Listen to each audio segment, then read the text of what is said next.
ನಮಸ್ತೆ. ಶ್ರೀಗಂಧದ ಗುಡಿ ಸೀರಿಯಲ್ನ ಇವತ್ತಿನ ಸಂಚಿಕೆಗೆ ಸ್ವಾಗತ. ಇನ್ನು ಯಾರೆಲ್ಲ ನನ್ನ ಚಾನಲ್ಗೆ ಸಬ್ಸ್ಕ್ರೈಬ್ ಆಗಿಲ್ಲ, ಸಬ್ಸ್ಕ್ರೈಬ್ ಮಾಡಿಕೊಂಡು ಸಪೋರ್ಟ್ ಮಾಡಿ. ಹಾಗೆ ಒಂದು ಹೈಪ್ ಬಟನ್ನ ಪ್ರೆಸ್ ಮಾಡಿ. ಚಂದನ ಮತ್ತು ಹರಿ ಇಬ್ಬರು ಮಾತಾಡಬೇಕು ಅಂತ ಕಲ್ಯಾಣಿ ಹತ್ರ ಬಂದು ಕೂತಿರ್ತಾರೆ. ಆಗ ಚಂದನ ನಾನು ಡಿಸಿಷನ್ ತೊಗೊಂಡಿದ್ದೀನಿ ಅಂತ ಹೇಳ್ತಾಳೆ. ಅದಕ್ಕೆ ಹರಿ ಮನಸಲ್ಲೇನೆ ಪಕ್ಕ ಹನಿಮೂನ್ ಪ್ಲಾನೇ ಇರಬೇಕು, ಒಬ್ಬಟ್ಟು ಬಂದು ತಟ್ಟೆಗೆ ಬೀಳ್ತಾ ಇದೆಯಲ್ಲಪ್ಪ ಅಂತ ಮನಸಲ್ಲೇ ಥಿಂಕ್ ಮಾಡ್ತಾ ಇರ್ತಾನೆ. ಅಷ್ಟರೊಳಗಡೆ ಚಂದನ ಎದ್ದು ನಿಂತು ನನ್ನ ಡಿಸಿಷನ್ನು ಇಬ್ರು ಡಿವೋರ್ಸ್ ತೊಗೊಳ್ಳೋಣ ಅಂತ ಹೇಳ್ತಾಳೆ. ಅದಕ್ಕೆ ಡಿವೋರ್ಸಾ ಅಂತ ಹರಿ ಶಾಕ್ ಆಗ್ತಾನೆ. ಹೌದು, ಈಗ ಆಲ್ರೆಡಿ ನಾನು ಇದ್ರ ಬಗ್ಗೆ ಯೋಚನೆ ಮಾಡಬೇಕಿತ್ತು. ನಮ್ಮ ಮದುವೆ ಹೇಗಾಯಿತು ಅಂತ ನಿಮಗೇನೆ ಗೊತ್ತು ತಾನೆ ಅಂತ ಹೇಳಿದ್ದಕ್ಕೆ, ಅಲ್ಲ ಅದು ಇಷ್ಟು ಬೇಗ ಅಂತ ಹೇಳಿದ್ದಕ್ಕೆ ಇದ್ಯಾಕೆ ನೀವು ಶಾಕ್ ಆಗ್ತಾ ಇದ್ದೀರಾ ಅಂತ ಚಂದನ ಕೇಳ್ತಾಳೆ. ಸಡನ್ನಾಗಿ ನೀವು ಡಿವೋರ್ಸ್ ಅಂದ್ರಲ್ಲ, ಅದಕ್ಕೆ ಶಾಕ್ ಆಯಿತು ಅಂತ ಹೇಳಿದಾಗ, ಇಲ್ಲ ಇದ್ರ ಬಗ್ಗೆ ನಾನು ಈಗಾಗಲೇ ಯೋಚನೆ ಮಾಡಬೇಕಿತ್ತು, ಈಗ ಆಲ್ರೆಡಿ ಲೇಟ್ ಆಗಿದೆ, ಅದಕ್ಕೆ ಹೇಳೋವರೆಗೂ ನನಗಿದು ತಲೆಗೆ ಬರಲಿಲ್ಲ. ನಮ್ಮಿಬ್ರದ್ದು ರಿಜಿಸ್ಟರ್ ಮ್ಯಾರೇಜ್ ಆಗಿರೋದ್ರಿಂದ ನಾವು ಇಬ್ರು ಡಿವೋರ್ಸ್ ತೊಗೊಳ್ಳೋದೇ ಒಳ್ಳೆಯದು ಅಂತ ಹೇಳ್ದಾಗ ಹರಿ ಸುಮ್ಮನೆ ನಿಂತಿರ್ತಾನೆ. ಅದಕ್ಕೆ ಎಲ್ಲರೂ ನಮ್ಮನ್ನು ಗಂಡ ಹೆಂಡತಿ ಅಂತ ಅಂದ್ಕೊಂಡು ಮುಂದುವರ್ಸೋದು ನನಗೆ ಯಾಕೋ ಸರಿ ಬರ್ತಾ ಇಲ್ಲ ಅಂತ ಅಂದಾಗ, ಏನಾಗುತ್ತೆ ಅಂತ ಹರಿ ಕೇಳ್ತಾನೆ. ಏನಾಗುತ್ತೆ ಅಂತ ಕೇಳ್ತಾ ಇದ್ದೀರಲ್ಲ, ನಿಮಗೂ ಅಂತ ಒಂದು ಲೈಫ್ ಇದೆ, ಮುಂದೊಂದು ದಿನ ನಿಮಗೂ ಮದುವೆ ಆಗುತ್ತೆ. ಮುಂದೆ ನಮ್ಮಿಬ್ರದ್ದು ಫೇಕ್ ರಿಜಿಸ್ಟರ್ ಮ್ಯಾರೇಜ್ ಬಗ್ಗೆ ಆ ಹುಡುಗಿ ಗೊತ್ತಾದರೆ ತುಂಬಾ ನಿಮ್ಮ ಲೈಫ್ಗೆ ತೊಂದರೆ ಆಗುತ್ತೆ ಅಲ್ವಾ. ನಮ್ಮ ಮನಸ್ಸಾಕ್ಷಿ ಯಾಕೋ ಒಪ್ತಾ ಇಲ್ಲ, ನಾವಿಬ್ಬರು ದೂರ ಆಗೋದೇ ಒಳ್ಳೇದು, ನಾವಿಬ್ಬರು ಡಿವೋರ್ಸ್ ತೊಗೊಳ್ಳೋಣವಾ ಅಂತ ಹೇಳ್ತಾಳೆ. ಆಗ ಹರಿ ಮನಸಲ್ಲೇ ತುಂಬ ಬೇಜಾರು ಮಾಡ್ಕೊತಾ ಇರ್ತಾನೆ. ಸರಿ ಆಯಿತು, ನಾಳೆ ಲಾಯರ್ನ ಮೀಟ್ ಮಾಡೋಕೆ ಹೋಗೋಣವಾ ಅಂತ ಹೇಳಿದಾಗ ಹ್ಞೂ ಅಂತ ತಲೆ ಅಲ್ಲಾಡಿಸ್ತಾನೆ ಹರಿ.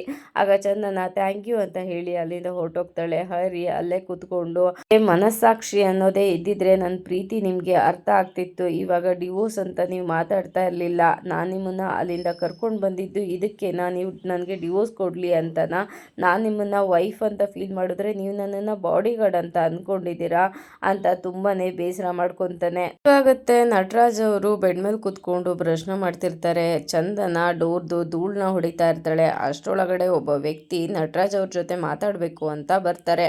ಏನು ನಟರಾಜಣ್ಣ ಆರಾಮಾಗಿ ಕೂತ್ಬಿಟ್ಟೆ, ಏನು ಕಾಫಿ ಆಯಿತಾ ಅಂತ ಹೇಳಿದಕ್ಕೆ, ಸುಮ್ಮನೆ ಕೂತ್ಕೊಂಡೆ ಕಣೋ ಅಂತ ಹೇಳ್ದಂಗ ಇನ್ನು ಅಷ್ಟರಲ್ಲಿ ಹೊರಗಡೆ ಬಂದು ಕೂತ್ಕೊಂತಾನೆ. ಚಂದನ ಧೂಳು ಹೊಡಿತಾ ಇರೋದನ್ನ ನೋಡಿ ಇವ್ರಿಗೆ ಡೋರ್ ಮೇಲೆ ಇರೋ ಧೂಳು ಗೊತ್ತಾಗುತ್ತೆ, ಆದರೆ ನನ್ನ ಮನಸ್ಸಲ್ಲಿರೋ ಪ್ರೀತಿ ಗೊತ್ತಾಗಲ್ಲ ಅಲ್ವಾ ಅಂತ ಮನಸ್ಸಲ್ಲೇನೆ ಕೊರಕೊಂಡು ಕೂತಿರ್ತಾನೆ. ಚಂದನ ಹರಿನ ನೋಡಿ ಇವ್ರಿಗೇನಾಯ್ತು ಅಂತ ಅನ್ಕೊತಾ ಇರ್ತಾಳೆ. ಆದರೆ ಹೊರಗಡೆ ನಟರಾಜ್ ಅವರು ಮತ್ತೆ ಆ ವ್ಯಕ್ತಿ, ಏನಪ್ಪ ಇದು ಮನೇಲಿ ಹೆಂಡತಿ ಮಕ್ಕಳೆಲ್ಲ ಚೆನ್ನಾಗಿದ್ದಾರೆ ಅಂತ ನಟರಾಜ್ ಕೇಳಿದ್ದಕ್ಕೆ, ಎಲ್ಲ ಚೆನ್ನಾಗಿದ್ದಾರೆ ಅಣ್ಣ ಅಂತ ಹೇಳ್ತಾನೆ. ಮತ್ತೇನು ಸಮಾಚಾರ, ಈ ಕಡೆ ಬಂದುಬಿಟ್ಟಿದೀಯಾ ಅಂತ ಹೇಳ್ದಾಗ, ಅದು ಸುಮ್ಮನೆ ಬಂದೆ ಅಣ್ಣ, ಮಾತಾಡ್ಸ್ಕೊಂಡು ಹೋಗೋಣ ಅಂತ ಹೇಳಿದ್ದಕ್ಕೆ, ಏನು ಕಮಿಷನ್ ಕೊಡೋಕೆ ಬಂದ್ಯಾ ಅಂತ ಹೇಳಿದಾಗ, ಯಾವ ಕಮಿಷನ್ನು ಅಂತ ಆ ವ್ಯಕ್ತಿ ಕೇಳ್ತಾನೆ. ಅದೇ ನಾನು ನಿನ್ನ 2 ವರ್ಷದಿಂದ ಮಾರಾಟ ಆಗದೆ ಇರೋ ಸೈಟನ್ನು ಮಾರಾಟ ಮಾಡಿಸ್ಕೊಟ್ನಲ್ಲ ಅಂತ ಹೇಳಿದ್ದಕ್ಕೆ, ಅದರಲ್ಲಿ ನೀನೇನು ಮಾಡಿದೆ ಅಣ್ಣ, ಆ ವ್ಯಕ್ತಿನ ಕರ್ಕೊಂಡು ಬಂದು ಮಧ್ಯದಲ್ಲಿ ನಿಲ್ಲಿಸ್ದೆ, ನಾನು ಡೀಲ್ ಮಾಡಿ ಮಾತಾಡಿ ಎಲ್ಲ ನಾನು ಮಾಡ್ಕೊಂಡಿದ್ದು ನಾನು, ಅಂಥದ್ರಲ್ಲಿ ನಿನ್ಗೆಂತ ಕಮಿಷನ್ ಕೊಡ್ತಾರೆ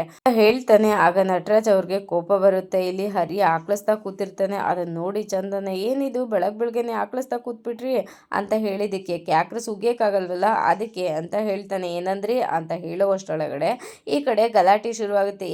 ನಿನ್ನ ಇವತ್ತು ಹುಟ್ಲಿಲ್ಲ ಅನ್ನಿಸ್ಬಿಡ್ತೀನಿ ಅಂತ ಆ ವ್ಯಕ್ತಿನ ಬೆಡ್ ಮೇಲೆ ಮಲಗಿಸಿ ಮಚ್ಚುನ ಹಿಡ್ಕೊಂಡು ನಟರಾಜ್ ಅವ್ರು ನಿಂತಿರ್ತಾರೆ. ಆಗ ಚಂದನ ಅಲ್ಲಿಗೆ ಓಡ್ ಬಂದು, ಏನ್ರಿ ಇದು, ಈಗ ಸ್ವಲ್ಪ ಹೊತ್ತಿಗೆ ಮುಂಚೆ ಚೆನ್ನಾಗೇ ಮಾತಾಡ್ತಾ ಇದ್ರು, ಇವಾಗ ಆಗಲೇ ಸಾಯಿಸೋ ರೀತಿ ಇದ್ದಾರೆ, ಹೋಗ್ರಿ ಬಿಡಿಸ್ರಿ ಅಂತ ಹೇಳಿದ್ದಕ್ಕೆ, ಯಾಕೆ ಆ ಮಚ್ಚಿಗೆ ನಾನು ತಲೆ ಕೊಡಲಿ ಅಂತನಾ ಅಂತ ಹೇಳಿದ್ದಕ್ಕೆ, ಅಟ್ಲೀಸ್ಟ್ ಹೋಗಿ ತಡಿಬೋದಲ್ಲ ರೀ, ಬಿಡಿಸ್ರಿ ಹೋಗ್ರಿ ಅಂತ ಹೇಳಿದ್ದಕ್ಕೆ, ಹೋಯ್ತೀನಿ ಅಂತ ಅಂದ್ಕೊಂಡು ರಾಗ ಎಳಿತಾನೆ. ಅದಕ್ಕೆ ಒಂದು ನಿಮಿಷ ನಿಂತ್ಕೊಳ್ಳಿ, ಇವತ್ತು ನಾವು ಲಾಯರ್ ಹತ್ರ ಹೋಗಬೇಕು ಅಂತ ಹೇಳಿದ್ದೆ ತಾನೇ ಅಂತ ಹೇಳಿದಾಗ, ಅದು ಲಾಯರ್ ಹತ್ರ ಹೋಗ್ಬೇಕಾ, ಈ ಊರಿಗೆಲ್ಲ ಬೆಂಕಿ ಬಿದ್ದರೂ ನಿಮ್ಮ ಬೇಳೆ ಬೇಯಿಸ್ಕೊಳ್ಳೋದು ಬಿಡಲ್ಲ ಅಲ್ವಾ ನಿಮಗೆ, ನಿಮ್ಮದೇ ನಿಮ್ಗೆ ಚಿಂತೆ ಆಗಿದೆ ಅಲ್ವಾ ಅಂತ ಹರಿ ಕೂಗ್ತಾನೆ. ಅದಕ್ಕೆ ಏನಾಯಿತು ಇವಾಗ ನಿಮಗೆ, ನೀವ್ಯಾಕೆ ಈ ಥರ ಇದ್ದೀರಾ, ಒಂಥರ ಇದ್ದೀರಲ್ಲ ಅಂತ ಹೇಳಿದಕ್ಕೆ ಹರಿ, ಯಾಕೆ ಮರ್ತೋಯ್ತಾ ರಾತ್ರಿ ಹೊರಗಡೆ ಕರ್ಕೊಂಡೋಗಿ ಏನು ಹೇಳಿದ್ರಿ ಅಂತ ಮರ್ತೋಯ್ತಾ ನಿಮಗೆ ಅಂತ ಹೇಳಿದ್ದಕ್ಕೆ, ನಾನೇನಂತ ತಪ್ಪು ಹೇಳಿದೆ, ಡಿವೋರ್ಸ್ ಅಂತ ಹೇಳಿದೆ ಅಷ್ಟೇ ಅಂತ ಹೇಳಿದ್ದಕ್ಕೆ, ಹೌದಾ ಅಂತ ಹೇಳಿದಾಗ,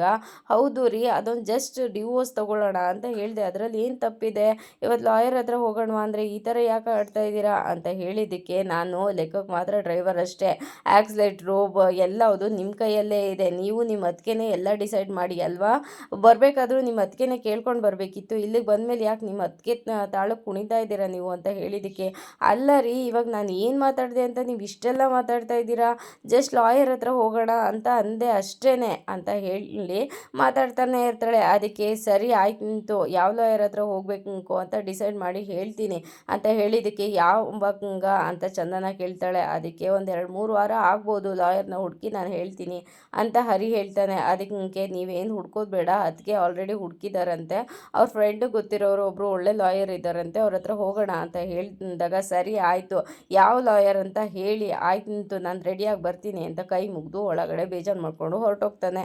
ಮತ್ತೆ ಚಂದನ ಇಬ್ಬರೂ ಲಾಯರ್ ಆಫೀಸ್ಗೆ ಬಂದು ಲಾಯರ್ಗೆ ವೆಯ್ಟ್ ಮಾಡ್ತಾ ಕೂತಿರ್ತಾರೆ. ಅಷ್ಟರೊಳಗಡೆ ಚಂದನಗೆ ಒಂದು ಕಾಲ್ ಬರುತ್ತೆ. 1 ನಿಮಿಷ ಬಂದೆ ಅಂತ ಹೇಳಿ ಫೋನ್ನ ತೊಗೊಂಡು ಹೊರಗಡೆ ಹೋಗ್ತಾಳೆ. ಆಗ ಹರಿ ಮನಸ್ಸಲ್ಲೇನೆ ಆ ಮಾಟಗಾತಿನೇ ಫೋನ್ ಮಾಡಿರಬೇಕು, ಆ ಮಾಟಗಾತಿನೇ ಇಷ್ಟೆಲ್ಲ ಆಗ್ತಾ ಇರೋದು, ಅವ್ರ ಮನೆಯಲ್ಲಿ ಉಪ್ಪು ಖಾರ ಹಾಕೋಕ್ಕಾಗ್ತಾ ಇಲ್ಲ ಒಗ್ಗರಣೆಗೆ ಅಂತ ಇವ್ರ ತಲೆಗೆ ಎಲ್ಲದನ್ನು ತುಂಬ್ತಾ ಇದ್ದಾರೆ ಅಂತ ಅನಿಸುತ್ತೆ ಅಂತ ಬೈಕೊತಾ ಇರ್ತಾನೆ. ಈ ಕಡೆ ದಿವ್ಯಾ ಕಾಲ್ನ ಮಾಡಿರ್ತಾರೆ. ಹೇಳಿ ಅದಕ್ಕೆ ಅಂತ ಹೇಳಿದ್ದಕ್ಕೆ, ಎಲ್ಲಿದ್ದೀರಾ ಚಂದು ಅಂತ ಕೇಳಿದಾಗ, ಲಾಯರ್ ಆಫೀಸಲ್ಲೇ ವೆಯ್ಟ್ ಮಾಡ್ತಾ ಇದ್ದೀವಿ ಅದಕ್ಕೆ, ಇನ್ನೂ ಲಾಯರ್ ಬಂದಿಲ್ಲ, ಅವರು ವೆಯ್ಟ್ ಮಾಡ್ತಾ ಇದ್ದೀವಿ ಅಂತ ಹೇಳಿದ್ದಕ್ಕೆ, ಇದರಲ್ಲಿ ಹರಿದೇನು ಪ್ರಾಬ್ಲಮ್ ಇಲ್ಲ ತಾನೇ ಅಂತ ಹೇಳಿದಾಗ, ಇಲ್ಲ ಅದಕ್ಕೆ ಅಂತ ಚಂದನ ಹೇಳ್ತಾಳೆ. ಅದಕ್ಕೆ ದಿವ್ಯಾ, ಹಾಗಾದರೆ ಪರವಾಗಿಲ್ಲ, ಲಾಯರ್ ಹತ್ರ ಹೇಳು ನನಗೆ ಕೌನ್ಸಿಲಿಂಗ್ ಇಲ್ಲ ಏನೂ ಬೇಡ, ಆದಷ್ಟು ಬೇಗ ನನಗೆ ಡಿವೋರ್ಸ್ ಬೇಕು ಅಂತಲೇ ಕೇಳು, ಸ್ಟ್ರಾಂಗ್ ಆಗಿ ಕೇಳು ಅಂತ ಹೇಳಿದಾಗ, ಸರಿ ಅದಕ್ಕೆ ಆಯಿತು ಕೇಳ್ತೀನಿ ಅಂತ ಹೇಳ್ತಾ ಇರ್ತಾರೆ. ಆದಷ್ಟು ಬೇಗ ತೊಗೊಂಡ್ಬಿಡು ಚಂದು ಅಂತ ಹೇಳ್ತಾ ಇರ್ತಾರೆ. ಸರಿ ಅದಕ್ಕೆ ಅಂತ ಹೇಳಬೇಕಾದ್ರೆ ಅಷ್ಟರಲ್ಲಿ ಲಾಯರು ಹಾಂ ಸರ್ ಅಂತ ಹೇಳಿಬಿಟ್ಟು ಫೋನ್ನ ಕಟ್ ಮಾಡಿ, ಯಾರಲ್ಲಿ ಬನ್ನಿ ಒಳಗಡೆ ಅಂತ ಕರೀತಾರೆ. ಆಗ ಹರಿ ಬಂದು ಚಂದನಾಗೆ, ಮೇಡಮ್ ಲಾಯರ್ ಕರೀತಾ ಇದ್ದಾರೆ ಅಂತ ಹೇಳಿದಾಗ, ಸರಿ ಅದಕ್ಕೆ ನಾನು ಆಮೇಲೆ ಕಾಲ್ ಮಾಡ್ತೀನಿ ಅಂತ ಇಬ್ಬರೂ ಒಳಗಡೆ ಬಂದು ಕೂತ್ಕೊತಾರೆ. ಲಾಯರ್ ಹೇಳಿ ಏನಾಗಬೇಕಿತ್ತು ಅಂತ ಹೇಳಿದಾಗ, ಚಂದನ ಅದು ನಮ್ಮಿಬ್ರಿಗೂ ಡಿವೋರ್ಸ್ ಬೇಕಿತ್ತು ಅಂತ ಕೇಳ್ತಾಳೆ. ಅದಕ್ಕೆ ಡಿವೋರ್ಸ್ ಎಷ್ಟು ವರ್ಷ ಆಯಿತು ಮದುವೆ ಆಗಿ ಅಂತ ಲಾಯರ್ ಕೇಳಿದ್ದಕ್ಕೆ, ಹರಿ ಇನ್ನೂ 2 ತಿಂಗಳು ಆಗಿಲ್ಲ ಅಂತ ಹೇಳೋಕೆ ಹೋಗ್ತಾನೆ. ಅಷ್ಟರೊಳಗಡೆ ಚಂದನ ಮುಖ ನೋಡಿ, ಅದು 2 ತಿಂಗಳು ಆಗಕ್ಕೆ ಬಂತು ಸರ್ ಅಂತ ಹೇಳಕ್ಕೆ ಬಂದೆ ಅಂತ ಹೇಳಿದಾಗ, ಇಷ್ಟು ಬೇಗ ಡಿವೋರ್ಸ, ಏನಾಯಿತು ಇಬ್ರಿಗೂ ಅಂಡರ್ಸ್ಟ್ಯಾಂಡಿಂಗ್ ಅಲ್ವಾ, ಏನು ಪ್ರಾಬ್ಲಮ್ಮು ಅಂತ ಹೇಳಿದ್ದಕ್ಕೆ, ಅದು ನನ್ನ ಮೆಂಟಾಲಿಟಿನೇ ಬೇರೆ ಅವ್ರ ಮೆಂಟಾಲಿಟಿನೇ ಬೇರೆ ಸರ್, ಹಾಗಾಗಿ ಸೆಟ್ ಆಗ್ತಾ ಇಲ್ಲ, ಅದಕ್ಕೋಸ್ಕರ ಡಿವೋರ್ಸ್ ಬೇಕಿತ್ತು ಅಂತ ಹೇಳಿದಾಗ, ಸರಿ ಆಯಿತು ಡೀಟೇಲ್ಸ್ ಎಲ್ಲ ಕೊಟ್ಟೋಗಿ ನಾನು ಫೈಲ್ ಮಾಡ್ತೀನಿ, ನಿಮ್ಮದು ರಿಜಿಸ್ಟರ್ ಮ್ಯಾರೇಜ್ ಸರ್ಟಿಫಿಕೇಟ್ ಇದೆಯಾ ಅಂತ ಕೇಳಿದ್ದಕ್ಕೆ, ಹಾಂ ಸರ್ ಇದೆ ಬೇಕಾಗತ್ತೆ ಅಂತ ನಾನೇ ತೊಗೊಂಡು ಬಂದೆ ಅಂತ ಹೇಳಿ ಸರ್ಟಿಫಿಕೇಟ್ನ ಕೊಡ್ತಾಳೆ. ಆಗ ಹರಿ ಮನಸಲ್ಲೇ, ಬೇಡದೇ ಇರೋದಕ್ಕೆಲ್ಲ ತಲೆ ಓಡಲ್ಲ, ಇದಕ್ಕಾದರೆ ಬೇಗ ತಲೆ ಓಡುತ್ತೆ ಅಂತ ಮನಸಲ್ಲೇ ಅಂದ್ಕೊತಾನೆ. ಆ ಮ್ಯಾರೇಜ್ ಸರ್ಟಿಫಿಕೇಟ್ನ ಲಾಯರ್ ನೋಡಿ, ಇದ್ರ ಪ್ರಕಾರ ನಿಮ್ಮಿಬ್ಬರದು ಪೊಲೀಸ್ ಸ್ಟೇಷನಲ್ಲೇ ಮದುವೆ ಆಗಿದೆ ಅಂತ ಗೊತ್ತಾಯ್ತು, ಆದರೆ ಪೊಲೀಸ್ ಸ್ಟೇಷನಲ್ಲಿ ಮದುವೆ ಆಗಬೇಕು ಅಂತ ಅಂದರೆ ನೀವಿಬ್ಬರು ಲವ್ ಮಾಡಿನೇ ಮದುವೆ ಆಗಿದ್ದೀರಾ ಅಂತ ಅಂದಂಗಾಯಿತು, ಅಪ್ಪ ಅಮ್ಮಂಗೆ ಇಷ್ಟ ಇಲ್ಲ ಅಂದ್ರೂ ನೀವು ಪೊಲೀಸ್ ಸ್ಟೇಷನ್ಗೆ ಬಂದು ಮ್ಯಾರೇಜ್ ಆಗಿದ್ದೀರಾ ಅಂತ ಅಂದಮೇಲೆ ನಿಮ್ಮಿಬ್ಬರು ಮಧ್ಯದಲ್ಲಿ ಅಂಡರ್ಸ್ಟ್ಯಾಂಡಿಂಗ್ ಇರಬೇಕಲ್ಲ, 2 ತಿಂಗಳಿಗೇ ಡಿವೋರ್ಸ್ ಬೇಕು ಅಂತ ಬಂದಿದ್ದೀರಾ, ಮುಂಚೆನೇ ಡಿಸೈಡ್ ಮಾಡಬೇಕಲ್ವಾ, ಬೇಕಾ ಬೇಡವಾ ಅಂತ ಅಂದ್ಬಿಟ್ಟು ಯಾಕೆ ಮದುವೆ ಆಗಿ ಸುಮ್ಮನೆ ಡಿವೋರ್ಸ್ ಅಂತ ಅಂದ್ಕೊತೀರಾ, ಈ ಡಿವೋರ್ಸ್ ಒಪ್ಪಿಗೆ ಇದೆಯಾ ಅಂತ ಕೇಳಿದಾಗ, ಹಾಂ ಸರ್ ಆದಷ್ಟು ಬೇಗ ಆಗಬೇಕು ಅಂತ ಚಂದನ ಹೇಳ್ತಾಳೆ. ಆಗ ಹರಿ ಕಡೆ, ನಿಮಗೆ ಅಂತ ಹೇಳಿದ್ದಕ್ಕೆ, ಹಾಂ ಸರ್ ನನಗೂ ಫಾಸ್ಟಾಗೆ ಆಗಬೇಕು, ನಂದು ಫಾಸ್ಟ್ ಫುಡ್ಡೇ ಅಂತ ಹೇಳಿದ್ದಕ್ಕೆ, ಸರಿ ಸರಿ ಆಯಿತು, ಇವಾಗೆಲ್ಲ ಡಿವೋರ್ಸ್ ಅನ್ನೋದು ಫ್ಯಾಷನ್ ಆಗಿಬಿಟ್ಟಿದೆ ಅಲ್ವಾ ಅಂತ ಹೇಳಿಬಿಟ್ಟು, ಸರಿ ಆಯಿತು ಇಬ್ರದ್ದು ಆಧಾರ್ ಕಾರ್ಡ್ ಕೊಡಿ ಅಂತ ಕೇಳ್ತಾರೆ. ಚಂದನ ಆಧಾರ್ ಕಾರ್ಡ ಅಂತ ತಬ್ಬಿಬಾಗ್ತಾಳೆ. ಅಷ್ಟರಲ್ಲಿ ಹರಿ ಆಧಾರ್ ಕಾರ್ಡ್ನ ತೆಗೆದು ಕೊಡ್ತಾನೆ. ನಿಮ್ಮದು ಆಧಾರ್ ಕಾರ್ಡ್ ಕೊಡಿ ಅಂತ ಕೇಳಿದಾಗ, ಅದು ಸರ್ ನಾನು ಬರೋ ಅರ್ಜೆಂಟಲ್ಲಿ ಆಧಾರ್ ಕಾರ್ಡ್ನ ಮರ್ತು ಬಂದುಬಿಟ್ಟೆ ಸರ್ ಅಂತ ಹೇಳಿದ್ದಕ್ಕೆ, ಅಯ್ಯೋ ಆಧಾರ್ ಕಾರ್ಡ್ ಇಲ್ಲ ಅಂತ ಅಂದರೆ ಕೋರ್ಟಲ್ಲಿ ನಡೆಯೋದೇ ಇಲ್ಲ, ಡಿವೋರ್ಸ್ ಹೇಗಾಗುತ್ತೆ, ಅದು ಅಷ್ಟಕ್ಕೂ ನಿಮ್ಮದು ಮ್ಯಾರೇಜ್ ಆಗಿರೋದು ರಿಜಿಸ್ಟರ್ ಮ್ಯಾರೇಜ್ ತಾನೇ, ಅಂದಮೇಲೆ ಆಧಾರ್ ಕಾರ್ಡ್ ಇಲ್ದೇ ರಿಜಿಸ್ಟರ್ ಮ್ಯಾರೇಜ್ ಹೇಗಾಯಿತು ಅಂತ ಹೇಳಿದಾಗ, ಹರಿ ಕಡೆ ಚಂದನ ನೋಡ್ತಾಳೆ. ಅದಕ್ಕೆ ಅಯ್ಯೋ ನನಗೂ ಗೊತ್ತಿಲ್ಲ ಅಂತ ಹೇಳಬೇಕಂದ್ರೆ ಚಂದನ, ಇಲ್ಲ ಸರ್ ಅದೆಲ್ಲ ಏನು ಬೇಕಾಗಿಲ್ಲ ಅಂತ ಅನಿಸುತ್ತೆ ಅಂತ ಹೇಳಿದ್ದಕ್ಕೆ, ನೀವು ಎಜುಕೇಟೆಡ್ ಆಗಿ ಈ ಥರ ಕೇಳ್ತಾ ಇದ್ದೀರಲ್ಲ, ಯಾವುದಕ್ಕೆ ಆದ್ರೂ ಆಧಾರ್ ಕಾರ್ಡ್ ಬೇಕು ಅಂತ ಹೇಳಿದಾಗ, ಇಲ್ಲ ಸರ್ ಆಧಾರ್ ಕಾರ್ಡ್ ಏನು ಬೇಕಾಗಿಲ್ಲ ಅಂತ ಅನಿಸುತ್ತೆ, ನೀವು ತಪ್ಪಾಗಿ ತಿಳ್ಕೊಂಡಿದ್ದೀರಾ ಅಂತ ಲಾಯರ್ಗೆ ಹೇಳ್ತಾಳೆ ಚಂದನ. ಅದಕ್ಕೆ ನಾನಾ ಲಾಯರು ನೀವಾ ಅಂತ ಲಾಯರ್ ಹೇಳಿದ್ದಕ್ಕೆ, ಸಾರಿ ಸರ್ ಅಂತ ಹೇಳಿದಾಗ ನೋಡಿ ಆಧಾರ್ ಕಾರ್ಡ್ ನಂಬರ್ ಆದರೂ ಬೇಕು, ಇಲ್ಲ ಅಂದರೆ ಡಿವೋರ್ಸ್ ಆಗೋದಿಲ್ಲ, ತಗೊಳ್ಳಿ ಅಂತ ಹೇಳಿದ್ದಕ್ಕೆ ಸರಿ ಸರ್ ಆಯಿತು ನಾವಿನ್ನು ಬರ್ತೀವಿ ಥ್ಯಾಂಕ್ ಯು ಅಂತ ಹೇಳಿಬಿಟ್ಟು ಇಬ್ರು ಅಲ್ಲಿಂದ ಎದ್ದು ಬರ್ತಾರೆ.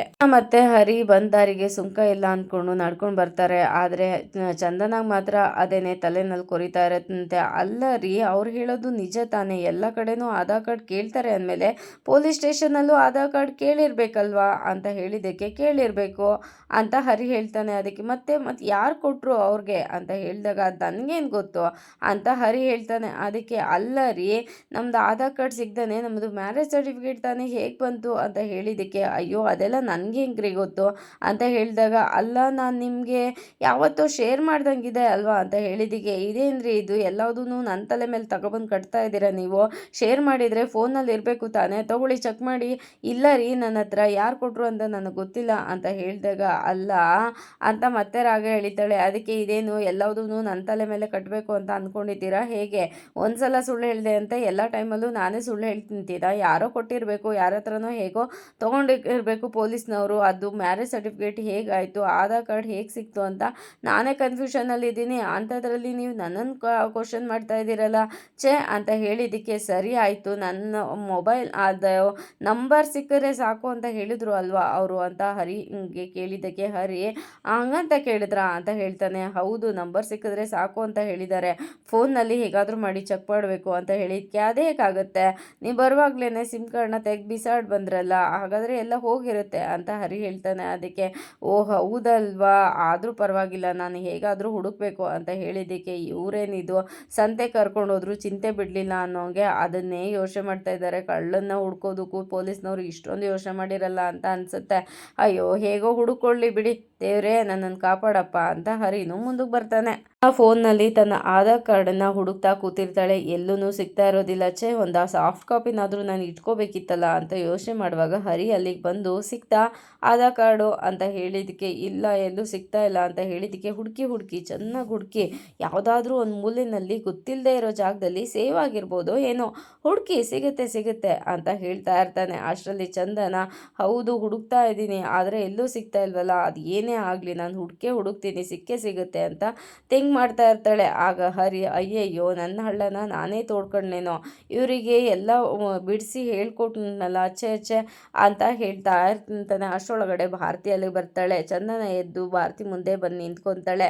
ಅದು ಮುತ್ತು ಮಾವ ಅಂತ ಭಾರತಿ ಕೇಳಿದ್ದಕ್ಕೆ ಯಾಕೆ ಮುತ್ತು ಮಾವ ಅಂತ ಕೇಳಿದಾಗ ಅದು ಸ್ವಲ್ಪ ಮಾತಾಡಬೇಕಿತ್ತು ಅಂತ ಹೇಳಿದ್ದಕ್ಕೆ ನೋಡು ಭಾರತಿ ಆಲ್ರೆಡಿ ಈಗ ನಿನ್ನಿಂದ ಎಲ್ಲ ಅಣ್ಣ ತಮ್ಮದಿರು ಪೊಲೀಸ್ ಸ್ಟೇಷನಲ್ಲಿ ಹೋಗಿ ಕೂತು ಬಂದಿದ್ದಾರೆ ಅಂತ ಹೇಳಿದ್ದಕ್ಕೆ ಅದು ನನ್ನಿಂದ ಅಲ್ಲ ಚಂದನ ಅಂತ ಹೇಳಿದಾಗ ನಿನ್ನಿಂದ ಅಲ್ಲದೆ ಇರ್ಬೋದು ನಿಮ್ಮ ಅಪ್ಪ ಅಮ್ಮನಿಂದ ಆದ್ರೂ ಮೂಲ ಕಾರಣ ನೀನೇ ತಾನೇ, ನಿನ್ನಿಂದ ತಾನೇ ಆಗಿದ್ದು ಅಂತ ಹೇಳಿದ್ದಕ್ಕೆ ಹೌದು ನನ್ನದೇ ತಪ್ಪು, ನೀನು ಮತ್ತೇನೆ ನನ್ನ ಮೇಲೆ ನಾನು ಇವಾಗ ಆಲ್ರೆಡಿ ತುಂಬ ನೊಂದಿದ್ದೀನಿ, ರಾತ್ರಿ ಎಲ್ಲ ಹತ್ತಿದ್ದೀನಿ, ಅದ್ರ ಮೇಲೆ ಬರೆ ಹಾಕಬೇಡ ಚಂದನ ಅಂತ ಹೇಳಿದಾಗ ಸತ್ಯ ಸುಳ್ಳಾಗಲ್ಲ ಭಾರತಿ ಅಂತ ಹೇಳಿದ್ದಕ್ಕೆ ನಾನು ಏನು ಮಾಡಲಿ, ನಾನು ಮುತ್ತು ಮಾವನ ಹತ್ರ ಮಾತಾಡಲೇಬೇಕು, ನೆನ್ನೆ ನನ್ನನ್ನು ನೋಡೋದಕ್ಕೆ ಅಂತ ಹುಡುಗನ ಕಡೆಯವ್ರು ಬಂದಿದ್ದರು, ನನಗೆ ಮುತ್ತು ಮಾವ ಅಂದರೆ ನನ್ನ ಪ್ರಾಣ, ಮುತ್ತು ಮಾವ ಇಲ್ಲದೆ ನಾನು ನಿಜವಾಗ್ಲೂ ಇರೋದಿಲ್ಲ, ನನಗೆ ಮುತ್ತು ಮಾವ ಬೇಕು, ಅದನ್ನು ನಾನು ಮಾತಾಡಬೇಕು ಅಂತ ಹೇಳಿದಾಗ ನೋಡು ಭಾರತಿ ನಿನ್ನ ಮನಸ್ಸಲ್ಲಿ ಮುತ್ತು ಅಣ್ಣ ಇದ್ದರು ಅಂದರೆ ಮನೆಯಲ್ಲಿ ಗಟ್ಟಿಯಾಗಿ ಕೇಳು, ನನಗೆ ಬೇರೆ ಯಾವ ಹುಡುಗನೂ ಇಷ್ಟ ಇಲ್ಲ, ಮುತ್ತು ಮಾವನೇ ಇಷ್ಟ, ನಾನು ಅವ್ರನ್ನೇ ಮದುವೆ ಆಗ್ತೀನಿ ಅಂತ, ಅದನ್ನು ಬಿಟ್ಟು ನೀನು ಈ ಥರ ಬರೋದ್ರಿಂದ ತುಂಬಾ ಸಮಸ್ಯೆ ಆಗುತ್ತೆ, ಮತ್ತು ನಿಮ್ಮ ಮನೆಯವ್ರಿಗೇನಾದರೂ ಗೊತ್ತಾಯಿತು ಅಂದರೆ ತುಂಬಾ ದೊಡ್ಡ ಪ್ರಾಬ್ಲಮ್ನ ಮಾಡ್ತಾರೆ ಅಂತ ಹೇಳಿದ್ದಕ್ಕೆ ಏನು ಮಾಡಲಿ ಚಂದನ ನಾನು ಏನು ಮಾಡಲಿ, ನಮ್ಮಪ್ಪ ಅಮ್ಮ ನನ್ನನ್ನು ಹೊರಗಡೆನೇ ಬಿಡ್ತಾ ಇಲ್ಲ, ನನಗೂ ಹತ್ತು ಸಾಕಾಗಿ ಹೋಗಿದೆ, ನನ್ನ ಹಣೆ ಬರದಲ್ಲಿ ಮುತ್ತು ಮಾವನ ಹೆಸರನ್ನು ಕೊನೆವರೆಗೂ ಬರೀ ಈ ಥರ ಹೇಳ್ಕೊಂಡೇ ಜೀವನ ಮಾಡಬೇಕು ಅಂತ ಅಂದರೆ ಯಾರು ಏನೂ ಮಾಡೋಕ್ಕಾಗೋದಿಲ್ಲ, ನನ್ನ ಹಣೆ ಬರ ಅಂತ ಅಂದ್ಕೊಂಡು ನಾನು ಸುಮ್ಮನೆ ಆಗ್ತೀನಿ ಅಂತ ತುಂಬಾ ಹತ್ಕೊಂಡು ಅಲ್ಲಿಂದ ಹೊರಟೋಗ್ತಾಳೆ. ಚಂದನ ಏನು ಹುಡುಗಿ ಇದು ಅಂತ ಮನಸ್ಸಲ್ಲೇ ಅಂತ ಅಂದ್ಕೊಂಡು ಆ ಕಡೆ ಹೋಗ್ತಾಳೆ. ಆಗ ಹರಿ ಅಲ್ಲ ನಮ್ಮ ಅಣ್ಣನ ಮೇಲೆ ಮತ್ತು ನಮ್ಮ ಮನೆ ಮೇಲೆ ಇಷ್ಟೊಂದು ದೊಡ್ಡ ಅಭಿಪ್ರಾಯ ಇದೆ, ಮರ್ಯಾದೆ ಇದೆ ಅಂತ ಅಂದಮೇಲೆ ಆದ್ರೂ ನಮ್ಮ ಮನೆ ಬಿಟ್ಟು ಹೋಗಬೇಕು ಅಂತ ನೀವು ಡಿಸೈಡ್ ಮಾಡ್ತಾ ಇದ್ದೀರಾ, ಅದಕ್ಕೆಲ್ಲ ನಾನು ಚಾನ್ಸೇ ಕೊಡೋದಿಲ್ಲ, ಆ ಥರ ಏನಾದ್ರು ನಿಮ್ಮನ್ನು ಈಸಿಯಾಗಿ ಕಳಿಸ್ಕೊಟ್ಬಿಟ್ರೆ ನಮ್ಮ ಲೆವೆಲ್ ಚಾನಲ್ಗೆ ಗತ್ತು ಹೇಗೆ ಬರುತ್ತಂತೆ ಆ ಹರಿ ಈ ಹರಿ ಕೈನ ಹಿಡ್ದೇ ಹಿಡಿತಾನೆ. ನಾನು ನಿಮ್ಮನ್ನು ಎಲ್ಲೂ ಹೋಗೋದಕ್ಕೆ ಬಿಡೋದಿಲ್ಲ, ಬಿಡೋ ಮಾತೇ ಇಲ್ಲ, ಚಾನ್ಸೇ ಇಲ್ಲ ಅಂತ ಒಬ್ಬನೇ ನಿಂತ್ಕೊತಾನೆ ಖುಷಿ ಪಡ್ತಾ ಇರ್ತಾನೆ. ಇದಾಗಿತ್ತು ಇವತ್ತಿನ ಸಂಚಿಕೆ. ಈ ಸಂಚಿಕೆ ಇಷ್ಟ ಆಗಿದರೆ ಒಂದು ಲೈಕ್ ಕೊಟ್ಟು ಶೇರ್ ಮಾಡಿ, ಕಮೆಂಟ್ ಬಾಕ್ಸಲ್ಲಿ ಕಮೆಂಟ್ ಮಾಡಿ ತಿಳಿಸಿ ಹೇಗಾಗಿತ್ತು ಇವತ್ತಿನ ಸಂಚಿಕೆ ಅಂತ. ಹಾಗೆಯೇ ಒಂದು ಹೈಪ್ ಬಟನ್ನ ಪ್ರೆಸ್ ಮಾಡಿ ಸಪೋರ್ಟ್ ಮಾಡಿ. ಮುಂದಿನ ಸಂಚಿಕೆಯಲ್ಲಿ ಸಿಗೋಣ. ಅಲ್ಲಿವರೆಗೂ take care, bye, thank you.